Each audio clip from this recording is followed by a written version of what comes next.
आज की इस वीडियो में मैं आपको दीपावली पूजा की बहुत ही सरल विधि बताऊंगी। तो देखिए, इसके लिए एक चौकी लगाई जाती है। चौकी के ऊपर लाल पीला वस्त्र बिछा लीजिए और चौकी इस प्रकार से बिछाई जाती है कि पूजा करने वाले का मुख उत्तर दिशा की ओर होना चाहिए। तो देखिए, यहाँ पर कलश की स्थापना करना बहुत ही ज्यादा जरूरी होता है, क्योंकि दीपावली की जो पूजा होती है ना, वो बहुत ही बड़ी पूजा मानी जाती है, बहुत ही विशेष पूजा होती है और माता महालक्ष्मी की कामना रखने वाले को कलश की स्थापना अवश्य रूप से करनी चाहिए। तो अष्टदल कमल आप बना लीजिए। अगर आपके चावल सफेद है तो उसके ऊपर आप थोड़ी सी हल्दी अवश्य रूप से डाल लीजिए इस तरीके से, क्योंकि कमल माता महालक्ष्मी को अत्यधिक प्रिय होता है। कलश ले लीजिए आप, कोई भी पीतल का, तांबे का या फिर किसी भी धातु का आप ले सकते हैं कलश। उसके ऊपर स्वास्तिक बना लें और उसके कंठ में मौली बांध करके पहले आप थोड़ा सा गंगा जल डालिए। उसके बाद कंठ तक उसमें शुद्ध जल आप इस प्रकार से भर दीजिए और उसके अंदर कुछ चीजें डाली जाती हैं, जैसे कि लौंग, इलायची, सिक्का, सुपारी, हल्दी की गांठ और एक कमलगट्टा डालेंगे और यहाँ पर एक कौड़ी और एक गोमती चक्र। आप चाहे तो 7 प्रकार की मिट्टी आती है वो भी डाल सकते हैं। सर्व औषधि भी आप यहाँ पर डाल सकते हैं। एक पुष्प डालेंगे, थोड़े से अक्षत हम इसमें डालेंगे और थोड़ी सी दूर्वा भी आप इसमें डाल सकते हैं। तो इस तरीके से कलश की स्थापना करेंगे। इसमें आप पंचपल्लव आम के, अशोक के डाल सकते हैं और एक पान भी इसमें आप डाल दीजिए। पान के पत्ते लगा सकते हैं, आम के, अशोक के पत्ते, उनपे अच्छी प्रकार से टीका करके हम लगा लेंगे इस तरीके से। तो देखिए, दीपावली का जो पूजन होता है ना, वो शाम को प्रदोष काल में होता है। शुभ मुहूर्त होता है, तो आप शुभ मुहूर्त देख लीजिएगा। अच्छी प्रकार से नहा करके स्नान कर लीजिएगा शाम को और शुद्ध वस्त्र पहन करके काले या नीले को छोड़ करके आप इस पूजन को करिएगा। और उसके बाद में देखिए, एक पूर्ण पात्र यानी कि एक प्लेट में चावल भर के रख दीजिएगा या कोई अनाज भी आप रख सकते हैं और एक नारियल, उसके ऊपर आप चुनरी लपेट करके, कलावा लपेट करके इस तरीके से टीका करके हम नारियल का जो मुख है पूजा करने वाले की ओर रखते हैं। तो कलश की स्थापना इस प्रकार से हो जाएगी। उसके बाद में मेरी जो ये मूर्तियां हैं वो धातु की हैं, तो मैं इन्हें अच्छी प्रकार से जल, गंगा जल से स्नान करा दूंगी। आप चाहे तो पंचामृत से भी स्नान करा सकते हैं। यदि आपकी मूर्तियां मिट्टी की हैं या फिर आपकी तस्वीर है, तो आप जल का, गंगा जल का छींटा दे करके भी शुद्धिकरण कर सकते हैं, स्नान करा सकते हैं उन्हें भावात्मक। तो इस प्रकार से कलश की स्थापना आप अवश्य रूप से करिएगा।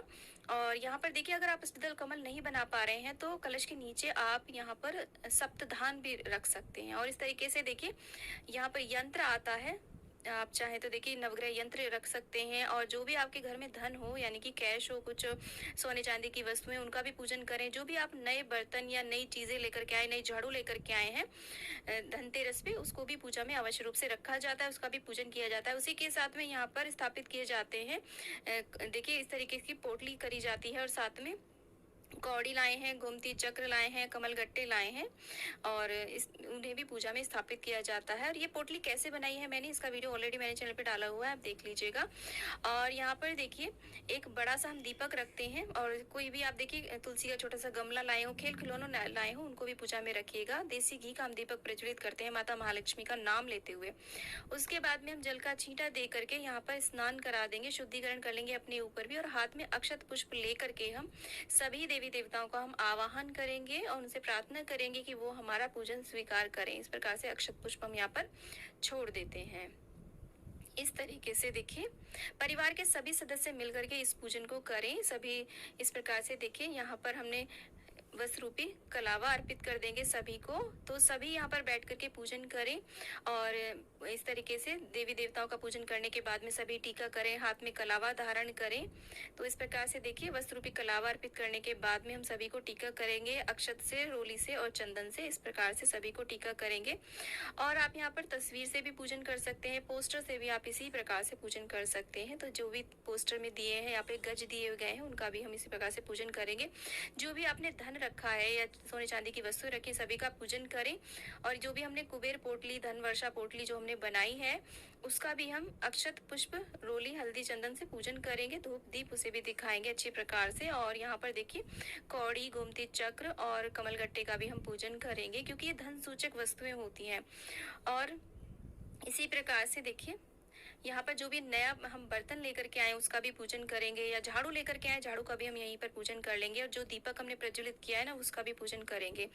और उसके बाद में यहाँ पर जनेऊ अर्पित कर देंगे गणेश जी को, नवग्रह को। आप चाहे तो यहाँ पे षोडश मातृकाएं भी बना सकते हैं। नवग्रह चाहे तो आप चावल से भी बना सकते हैं, सुपारी और चावल से। जो भी फूल आपके पास हो आप वो यहाँ पर अर्पित कर दीजिएगा गणेश जी को। लाल पुष्प, सरस्वती मैया को आप सफेद पुष्प इस प्रकार से अर्पित करें। और देखिए, माता महालक्ष्मी को अर्पित किया जाता है कमल का का पुष्प, तो हो सके तो कमल का पुष्प आप अवश्य रूप से अर्पित करें। नहीं मिल पाता है तो आप गुलाब के पुष्प भी अर्पित कर सकते हैं। उसके बाद में माता को चुनरी हम भेंट करेंगे। सुहाग की सामग्री अवश्य रूप से यहाँ पर लक्ष्मी मैया को आप जरूर अर्पित करिएगा।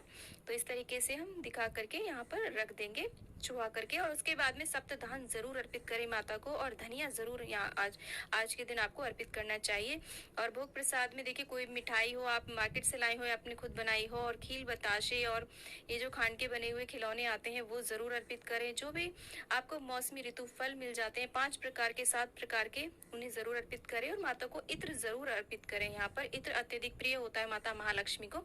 अंत में हम एक पान अर्पित करेंगे। ये मैंने 5 पान एक साथ लिए, उनके ऊपर आप लौंग, इलायची इस तरीके से, और सुपारी और बताशा और जो भी प्रसाद होता है ना वो रख करके माता को जरूर अर्पित करिएगा। और उसके बाद में जलाए जाते हैं बहुत सारे दिए यहीं पर।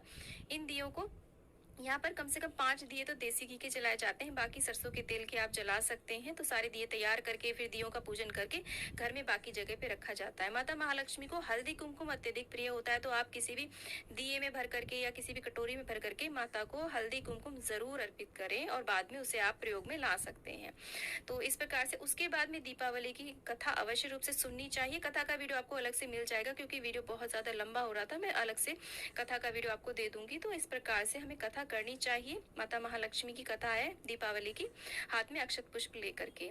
तो कथा संपूर्ण होने के बाद में देखिए हम कपूर से आरती करेंगे। देखिए कोई कोई लोग कहते हैं कि माता महालक्ष्मी की हमें आरती नहीं करनी चाहिए, परंतु आरती में हमें शोर शराबा नहीं करना होता। शांत ढंग से हमें माता की आरती इस तरीके से जरूर उतारनी चाहिए, इस प्रकार से। तो गणेश जी की आरती करेंगे, माता महालक्ष्मी की आरती करेंगे, और उसके बाद में हम क्षमा प्रार्थना जरूर